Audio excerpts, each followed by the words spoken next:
Rebonjour à tous, comment vous allez? Toujours fidèle à la page, merci beaucoup.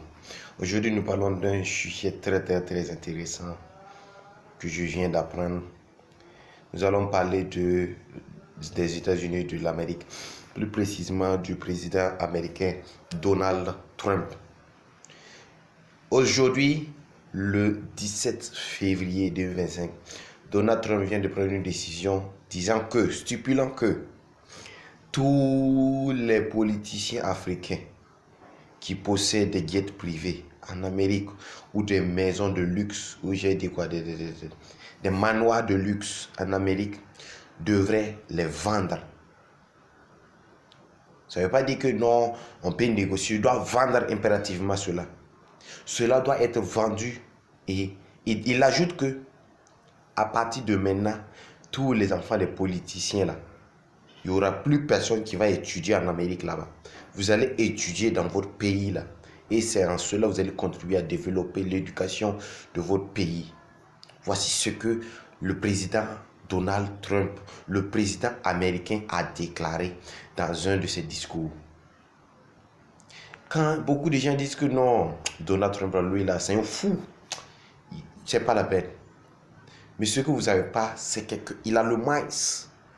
La stratégie que Donald Trump est en train de développer là, c'est pour vraiment amener beaucoup de gens à prendre conscience. Vous voyez 2 jours ce qui se passe avec l'Ukraine et la Russie. Donald Trump est en train de faire des négociations. Les Européens, ceux qui étaient là, qui financent la guerre, qui envoient de l'argent, qui envoient des armes, qui envoient des troupes, qui font ceci, qui espionnent, tout ça pour l'Ukraine, pour amener à nuire la Russie. Donald Trump, ça, on stoppe tout. Il n'est pas dans le bas, on ne joue plus. Là, il faut qu'on mette fin. Parce que l'Ukraine est en train de tenir, c'est parce que l'UE est en train de vouloir boycotter, soutenir. Ils ont pillé de l'argent et à travers la guerre, ils veulent justifier que non, ils ont investi là-bas. Non, cela ne va plus se faire. Et les négociations entre l'Amérique et la Russie, Donald Trump a bien dit, il n'invite aucun dirigeant européen. Ça sera eux deux, ils vont négocier et ils vont trouver des solutions. C'est pour dire que le gars n'est pas là pour du n'importe quoi, c'est pour mettre fin à la guerre. Donc, la décision qu'il vient de prendre là, que les jets privés, les maisons, que les politiciens américains, africains, je m'excuse, puisque beaucoup de politiciens africains les ressources de leur pays. Ils pillent les ressources. Il ne faut que arnaquer et ils amènent investir à l'extérieur. Il dit que ceux qui ont investi en Amérique, croyant être à l'abri, l'heure est finie. Vous allez vendre cela le plus tôt possible.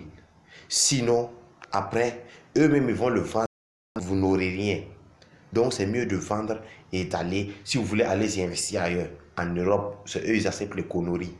L'Amérique décide de ne plus accepter les conneries. Allez-y investir, allez-y construire des hôpitaux, allez-y construire des écoles, allez-y construire des routes pour développer votre propre économie, développer votre pays. Parce que l'Amérique est développée, parce que vous trouvez que leur éducation est bien, que vous envoyez vos enfants. Eux, ils ont travaillé. Imaginez si eux aussi ils avaient pillé l'argent de leur pays pour aller investir peut-être dans les Caraïbes, en Asie, autre chose. Ça ne serait pas facile. Mais ils ont fait, ils ont travaillé, c'est bien. Vous avez vu que c'est bon, c'est bien. C'est pour cela que vous venez pour vouloir investir. Il dit stop. Cela ne sera plus possible. Donc à tous les gens, partagez la vidéo pour que eux tous y comprennent. Ceux qui ont les jets privés, qui ont des biens en extérieur, en Amérique précisément, c'est mieux de commencer de les vendre. Parce qu'on ne va plus tout tolérer. Souvent, je me dis quoi, les Africains sont bêtes. Surtout les politiciens africains, je ne comprends pas. On vous apprend, c'est des leçons qu'on vous donne. Mais malgré cela, il y a des gens qui ont la tête de mule. Ils ne vont rien comprendre. Investissez chez vous. Et l'exemple palpable, vous voyez Mobutu. Il a investi en Angleterre beaucoup de choses, des manoirs construits. Mais quand il était proche de mourir, l'Angleterre dit que non, on ne va pas te... Beaucoup de pays l'ont refusé. Mais pendant ce temps, il investissait dans ces pays. Ils ont refusé, ils ont gelé ses biens. Mobutu était en l'air. Il était souffrant, voulant mourir. Mais personne ne voulait le prendre. Ça doit être une leçon pour les Africains, pour les politiciens. Pour la nouvelle génération, les politiciens à venir, ça doit vous conscientiser. Investissez chez vous. Investissez chez vous. L'Afrique là, on dit que l'Afrique, on dit le berceau de l'humanité, mais nous les Africains l'avons pris comme le tombeau de l'humanité. Vous gagnez l'argent, vous partez investir ailleurs. C'est quand vous voulez mourir, c'est là, vous dites non, mon corps là fait de tout possible pour me ramener dans mon pays natal, dans mon village natal. Non, nous devons prendre conscience. Et le président Donald Trump a montré l'exemple. Et je suis sûr que ce ne sera pas la décision. Beaucoup de choses vont se prendre. Les migrations, nous avons vu, beaucoup de migrants sont sur le point de revenir. Cadeau là, c'est chez soi-même. C'est pas chez quelqu'un. Quelqu'un va construire pour lui, tu veux aller profiter. Non, il faut construire sur toi aussi. Là, tu seras à l'aise. Donc, à bon entendeur, salut. Abonnez-vous, partagez la vidéo. Pour ceux qui n'ont pas vu, la partagez. Partagez pour qu'ils puissent connaître et puissent comprendre. C'est pas du jeu. Celui que ça fait mal là, c'est son problème. C'est qu'il fait partie de ces voleurs qui pillent l'argent de nos pays pour aller investir ailleurs. Les gars,